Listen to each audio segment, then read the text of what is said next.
আল্লাহর কাছে মাফ চাই, আপনার কাছে মাফ চাই। আপনারা দোয়া কথা কিয়ামতের আগ পর্যন্ত এই মাহফিলের জন্য আল্লাহ কায়েম রাখুন।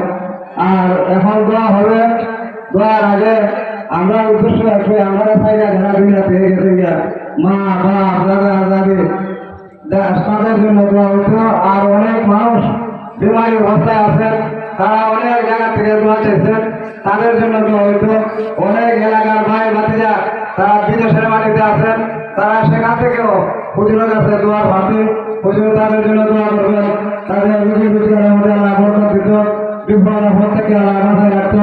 আর আজকে যে আমরা এই প্রধান হুজুরে ভাইলাম, আমরা আশা করি প্রতি বছর আজকে এই বছর যেভাবে আমরা ভাইছি প্রতি বছর সহজভাবে আমরা সবাই আল্লাহর কাছে দোয়া করি, আল্লাহ যেন আমরা প্রতি বছর মানে আগে করে দেব।